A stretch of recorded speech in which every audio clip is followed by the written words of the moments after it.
Bonjour à tous, bonjour frères et sœurs, bonjour très chers amis, on est heureux de se retrouver pour ce moment de prédication ce dimanche matin pour pouvoir laisser Dieu nous parler. Vous savez que par la prière, nous parlons à Dieu. Lorsque nous ouvrons l'Écriture, c'est Dieu qui nous parle. Et aujourd'hui, nous allons ouvrir l'Écriture dans premier livre des Rois, au chapitre 19, à partir donc du verset 1er jusqu'au verset 15.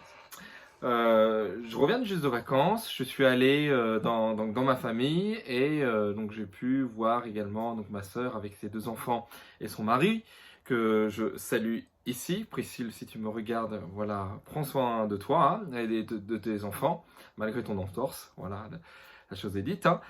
Et donc, bien sûr, plein de souvenirs nous sont remontés, à l'un comme à l'autre, et notamment pour moi, ce qui a constitué dans ma préadolescence un moment marquant de ma vie à l'égard de ma sœur, à l'âge de 12 ans, enfin, j'ai pu prendre physiquement le dessus sur elle lorsque on jouait dans la piscine. Jadis, ce n'était que brimade. Elle me mettait la tête sous l'eau. Et voici qu'à l'âge de 12 ans, enfin, au lieu de la griffer ou de la mordre pour me dégager les pièges qu'elle me dressait, j'arrivais à mon tour à me venger. Voilà, et je lui mettais bel et bien la tête sous l'eau. J'en ai bien profité. Alors, vous savez, hein, ce que l'on dit sur cette expression de mettre la tête sous l'eau de quelqu'un. Et en tant que chrétien, bien entendu, nous sommes appelés à être plutôt des Barnabas, des fils d'exhortation. Quelqu'un qui se noie, je dirais, moralement, spirituellement, on va essayer de tout faire pour le relever, pour l'aider. Nous ne sommes pas de ceux qui... nous ne sommes pas une armée qui achève ses blessés, si je voulais le dire ainsi. L'épisode que nous allons voir dans 1 Roi 19, verset 1er, nous montre un Élie loin d'être conquérant. Un Élie qui est en train, je dirais, de boire la tasse. Un Élie qui, pour certains, c'est bien fait et on lui met la tête sous l'eau. Et puis pour d'autres, et c'est ce que nous allons voir ensemble, hein, mesure avec grâce que finalement, selon ce qui est écrit dans Jacques, Élie était de la même nature que nous. Même nature que nous, dans un sens, je dirais, victorieux, héroïque, super-héros, comme on les aime tant, et notamment lors de l'épisode que nous avons vu dernièrement, où il va affronter tous ces faux prophètes de Baal et d'Astarté, ils sont des centaines, et finalement, par la grâce de Dieu, il va être victorieux. Et là, nous le trouvons donc dans notre chapitre 19, vraiment dépité, de la même nature que nous, dira Jacques, faible de nature. Cette faiblesse que nous partageons, et Élie, le pécheur, le partageait donc également. Si la Bible nous a montré un Élie exemplaire sur le plan spirituel, la Bible ne cachera pas non plus combien il était sujet à la faiblesse, au découragement, comme vous et moi. Un peu trop de fatigue, un manque de vigilance, et le découragement est si rapidement arrivé.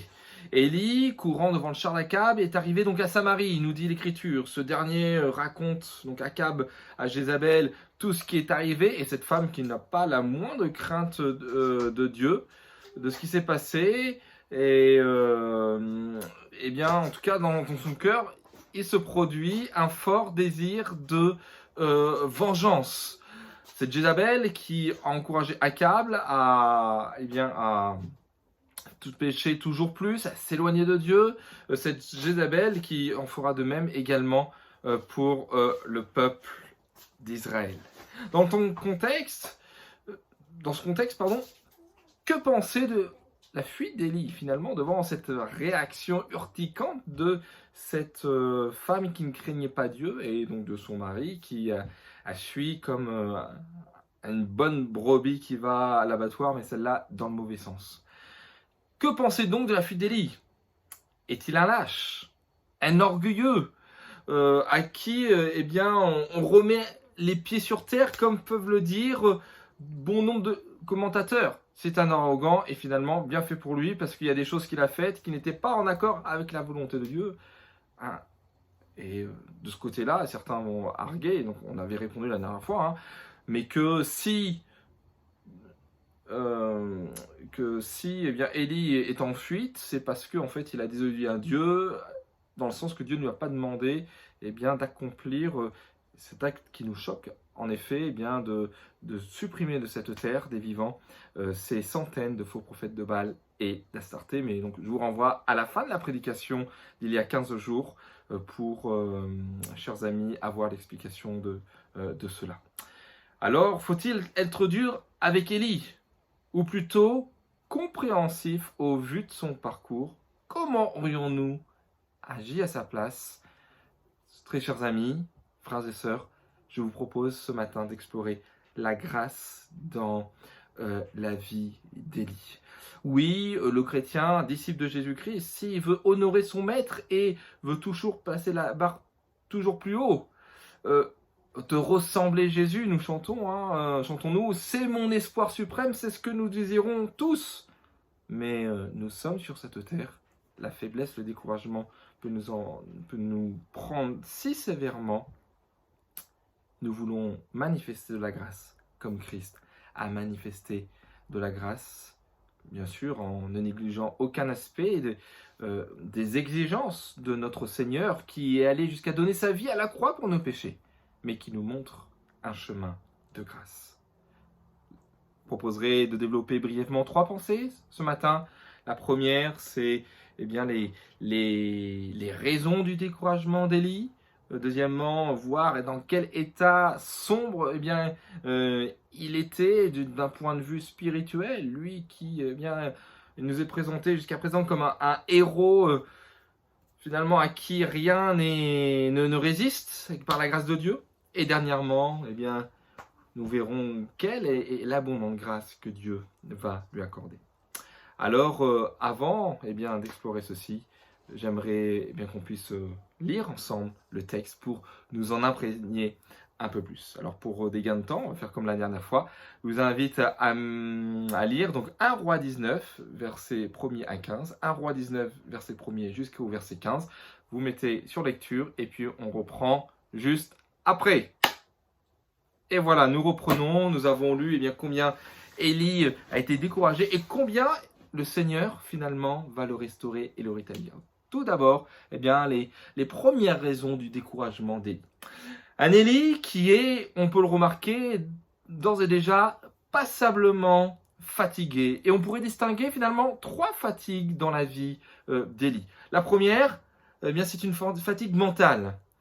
Pas quelque chose de passager, mais qui court déjà depuis un petit moment. On se remémore, mais bien sûr, Élie vient de traverser 3 ans et demi de grande tension. Après tout, sa vie est recherchée, on veut le mettre à mort, il n'y a pas une goutte de pluie qui est tombée. Il est recherché, je dirais, comme le loup blanc, c'est l'homme à abattre, très certainement qu'il y a des chasseurs de primes qui sont après lui. Bref, alors bien sûr là je sors du contexte biblique, mais ce sont des choses, je dirais, qui se tiennent. Et avec le point culminant du défi du Carmel, je pense que notre Élie, il est, je dirais, émotionnellement au son maximum. Vraiment, Dieu a glorifié son nom et Dieu finalement lui a donné raison dans sa persévérance. Il est vraiment l'homme de Dieu, le véritable prophète. Et voici que au lieu d'une repentance nationale, que Jézabel et Akab prennent la cendre, le sac, s'en revêtent, s'humilient, demandent pardon à Dieu, eh bien cherchent à lui ôter la vie. À lui ôter la vie. Est-il étonnant finalement qu'il soit exténué nerveusement, mentalement? Finalement, c'est quelque chose qui est naturel. Deuxième fatigue que l'on pourrait noter, c'est cet aspect donc, physique. Physiquement, eh bien, lui aussi n'a pas été à l'abri, notre Élie, de 3 années et demie de famine qui ont pesé sur lui. Alors, Dieu a pris soin de son serviteur, et on l'avait vu également lors des dernières prédications. Dieu, en effet, l'a béni abondamment, lui a donné également d'accorder de grands miracles, de montrer quelle était la grande et merveilleuse providence de Dieu, mais force est de constater que ces 3 années également et demie de famine, il les a subies. C'était pas le menu varié peut-être ce qu'il pouvait avoir habituellement. Alors c'était mieux que rien, Dieu le nourrissait, mais quand même il y avait quelque chose de cela sur lui. Il y avait des journées de marche aussi, une course comme on l'a lu, de 15 km dans le pays, et donc il a dû quand même bien courir pour arriver devant le char d'Akab à Samarie.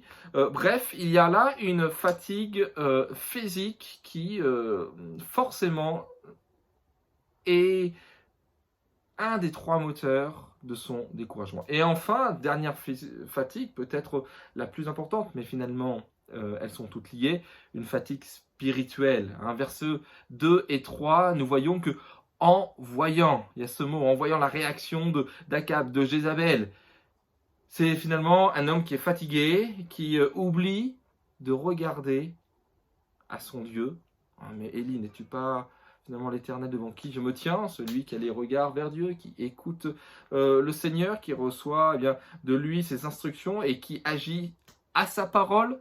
Et voici qu'ici, finalement, il ne regarde plus que les circonstances seules humaines et il prend la poudre d'escampette. Il est complètement notre ami découragé, on pourrait dire, au bout du rouleau. Et on va y venir dans la suite du récit. Ces 3 états doivent toujours être pris ensemble et non séparément.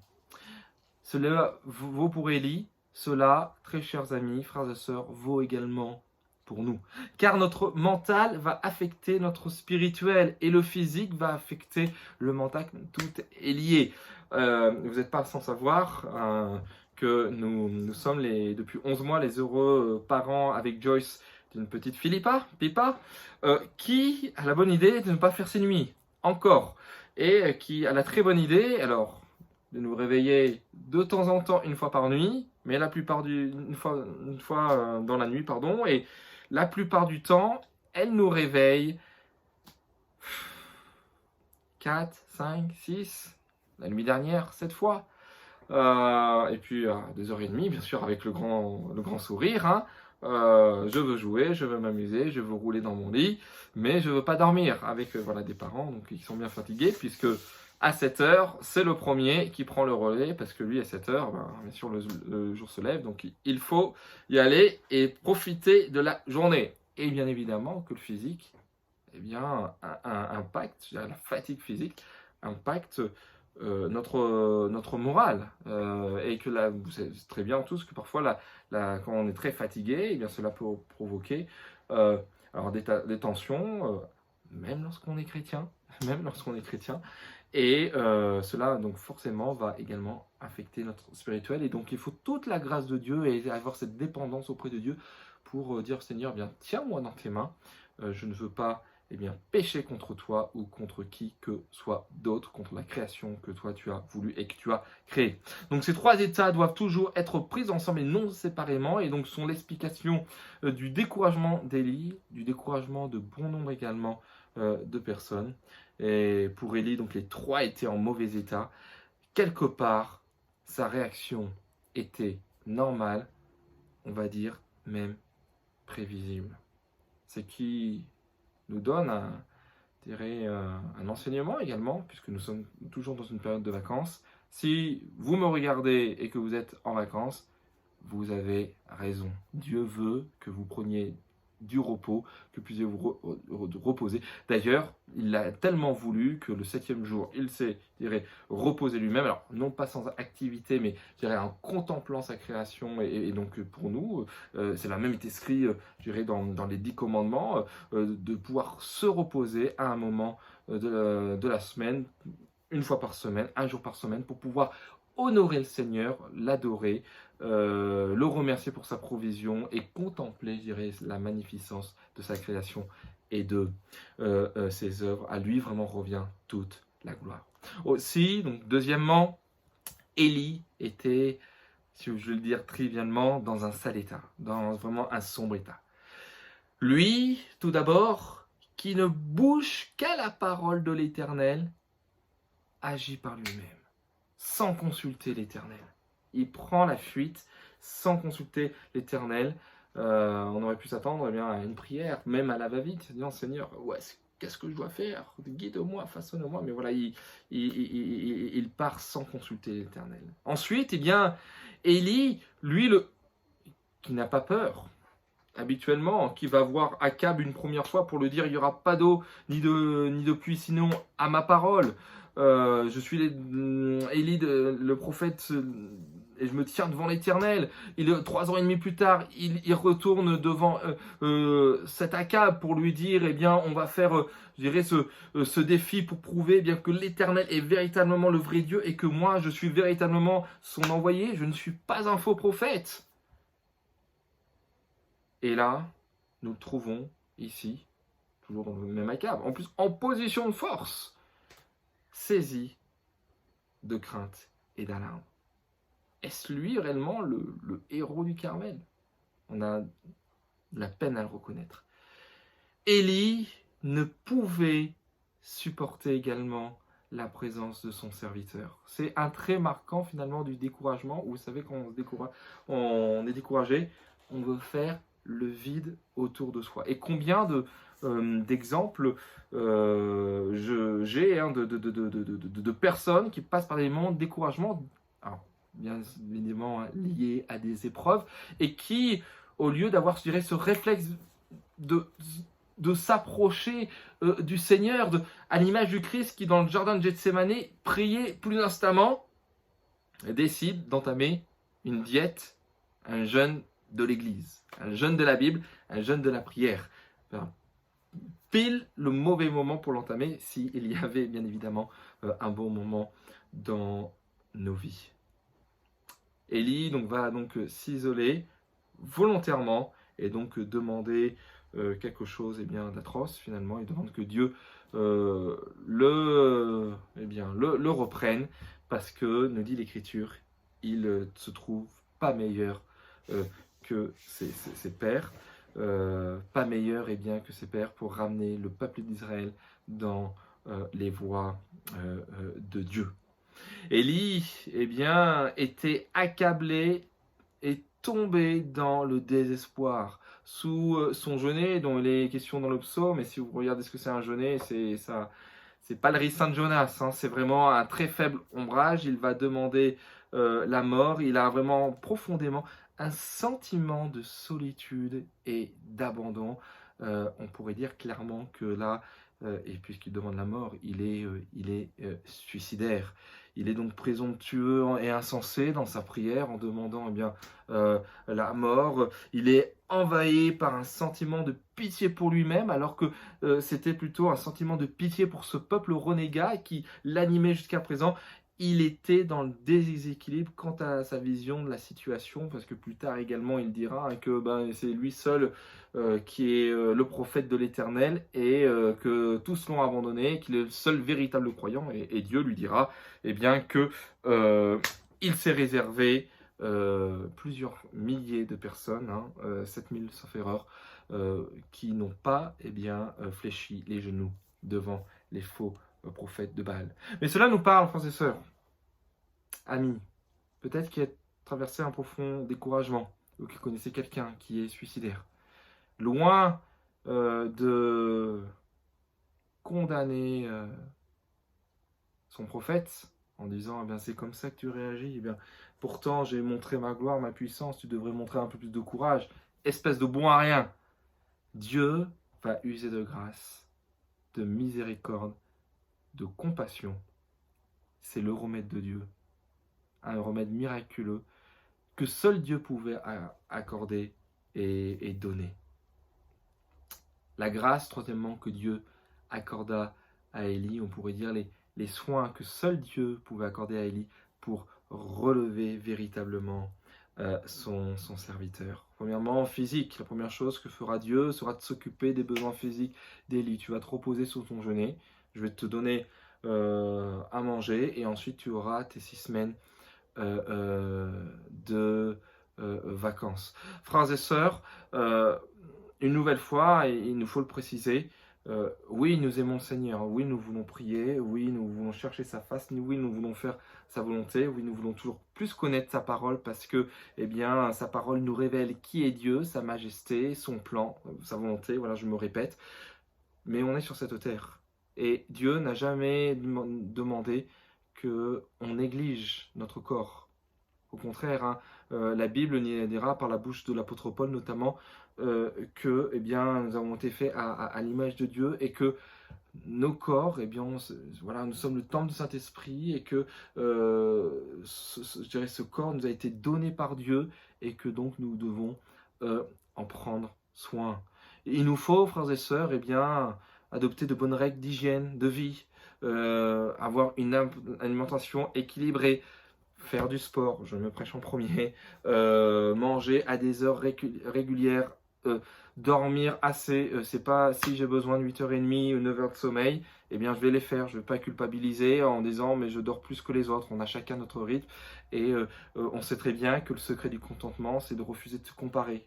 On avance à notre rythme, chacun également avec ses dons, avec eh bien, ce que le Seigneur a fait de nous, avec les capacités physiques qu'il nous a donné et confié. Il nous faut avoir donc un sommeil suffisant et régulier. Oui et amen pour prier tous les jours, pour méditer l'écriture tous les jours. Mes frères et sœurs, Dieu sait également que nous avons besoin de moments de détente, que nous avons besoin de nous amuser, que nous avons besoin de rencontrer d'autres personnes. Tout cela, bien, ce n'est pas un péché, bien entendu. Si, alors bien sûr, on ne sait pas, eh bien, je dirais, aux diverses, eh bien, je dirais, tentations, telles que le mensonge, l'impudicité, la débauche, tout ce dont parle abondamment l'apôtre Paul, notamment dans ses épîtres. Bref, nous sommes sur cette terre, nous avons un physique, nous avons besoin voilà, ces besoins-là, voilà, psychologiques également. Il faut en prendre compte. Nous ne sommes pas encore au ciel, nous sommes sur la terre et nous devons prendre soin, je dirais, de notre santé psychique et de notre corps. Et c'est cela, eh bien, que va faire tout d'abord, eh bien, Dieu, Élie. La première chose dont tu as besoin, c'est pas de la révélation qui va suivre, mais c'est du repos. Deuxièmement, un soin, une grâce, je dirais, mentale, psychologique. Dans les versets 9 à 13, nous voyons notamment, eh bien, chez l'apôtre Paul, chez Élie, tout un tas de questionnements qu'il a là dans son entendement. Donc je vous les rappelle, hein, vers verset 9. Hein. Donc Dieu va lui dire que fais-tu ici, Élie, et également verset 13. Que fais-tu une nouvelle fois, Élie? Que fais-tu ici? Il y a des troupes qui sont là et Dieu veut, je dirais, voilà, focus sur ta mission, sur la mission de Dieu dans laquelle je t'ai inséré. Qu'est-ce que tu fais, Élie, ici, à Horeb ou l'autre nom, hein, au Sinaï?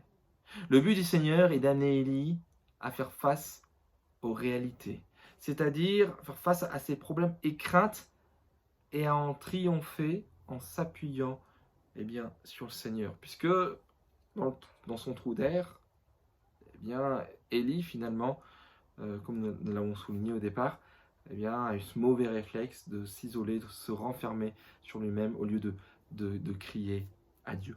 Aussi, Élie va être le témoin, je dirais, d'une expérience, l'expérience d'une vie, au final, mais bon, chez Élie, il y a eu beaucoup d'expériences d'une vie, une expérience spirituelle, un soin spirituel, pour que Élie puisse repartir du bon pied. Et Dieu a voulu lui rappeler finalement 3 choses. La première, dans ce témoignage ah là là, je vais juste reprendre le texte pour ne pas trahir mes propos. J'avais fermé ma Bible. Vous voyez, dans une prédication, il ne faut jamais fermer sa Bible. Verset donc 11. Un grand vent violent déchirait les montagnes et brisait les rochers devant l'Éternel. Mais l'Éternel donc n'était pas dans le vent. Et pourtant, cela aurait pu être un témoignage. Et à l'époque de Moïse, c'était ça.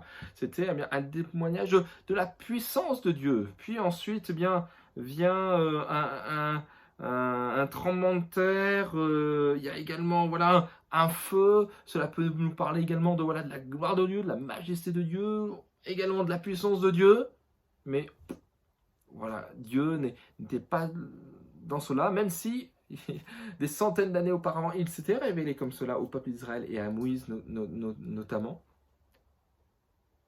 Élie avait besoin, je dirais, d'une intimité, je dirais, ça suffit, la brutalité, mais de la douceur et de la tendresse de son Père Céleste. Et la Bible nous parle bien, de ce murmure doux et léger, un son doux et subtil dans ma traduction, qui va faire sortir Élie de sa carapace. Il sortit, c'était à l'entrée de la grotte, nous dit le verset 13. Or voici qu'une voix lui dit, « Que fais-tu, Élie ?» Et il répondit, « J'ai déployé mon zèle pour l'Éternel, le Dieu des armées, car les Israélites ont abandonné ton alliance, ils ont renversé tes autels, ils ont tué par l'épée tes prophètes. Je suis resté moi seul, et ils cherchent à prendre ma vie. » Et Dieu répond à la question, bien sûr que non. Dieu, comme Job, exactement. Il répond pas à la question, mais il a démontré sa puissance, qui il est. Il ne fait aucun reproche à son serviteur. Il sait qu'il est finalement bel et bien humain. Il ne l'accuse pas. Il ne le condamne pas. Mais il dit, écoute, allez, Élie, je me révèle encore une nouvelle fois à toi. Je suis avec toi, tu es mon serviteur. Je ne te mets pas l'eau sur la tête, mais maintenant, allez, tu vas te lever et tu vas faire ce que je te dis. Je te renvoie en mission. Tu avais peut-être cru que le peuple d'Israël allait se repentir et on aurait tous été, je dirais, on aurait cru la même chose si on a été à la place d'Élie, si on avait vu ce spectacle, que oui, tous allaient se repentir et venir à revenir à Dieu, mais ça n'avait pas été le cas. Mais Élie, tu n'es pas disqualifié, tu es bel et bien toujours mon serviteur, et tu vas aller donner l'onction à Jéhu, tu vas donner également l'onction à Hazaël comme roi de Syrie, et enfin, tu vas aller Élisée à ta place. Frères et sœurs, pour conclure ces instants, je vous dirais qu'il nous faut ne pas être, je dirais, ces gens qui mettent la tête sous l'eau, mais qui plutôt vont pouvoir relever, encourager, sans accuser ni condamner, mais qui vont pouvoir relever tous ceux qui nous entourent par la parole de Dieu, en leur proclamant que notre Dieu est puissant, qu'il est majestueux, en rappelant aux personnes qui nous sont chères, à ceux que Dieu met sur notre route, que finalement, il n'y a pas d'autre Dieu que lui, et que le découragement, c'est humain, mais que par la grâce et la puissance de Dieu, on peut sortir du découragement. Alors, leur rappeler par la parole qu'ils ne sont pas tout seuls, les accompagner, ne pas faire comme peut-être ce serviteur qui est impressionné par Élie ou qui a peut-être abandonné un peu trop rapidement Élie, parce qu'on se rendra compte plus tard dans la vie, notamment dans la fin de la vie d'Élie, dans son enlèvement, et lorsque Élisée va être témoin, que Élie va essayer de se débarrasser de son, de son padawan, de son apprenti, de son disciple. Mais Élisée, tel une moule accrochée à son rocher, et dire non, je veux rester avec toi. Frères et sœurs, quand nous voyons quelqu'un qui est dans le désarroi, soucions-nous de lui. Ami, toi qui es peut-être dans le désarroi, Dieu n'est pas ignorant de ces choses. Au contraire, il veut se révéler à toi et te sortir de ce découragement. Que Dieu vous bénisse abondamment, vous garde et vous protège. Je vous dis à très bientôt, très certainement pour moi dans 15 jours, et avec Ali la semaine prochaine. Pardonnez également tous les désagréments qu'il y a pu y avoir, notamment juste le chien qui vient d'aboyer. Je vous souhaite donc un très bon dimanche. À bientôt.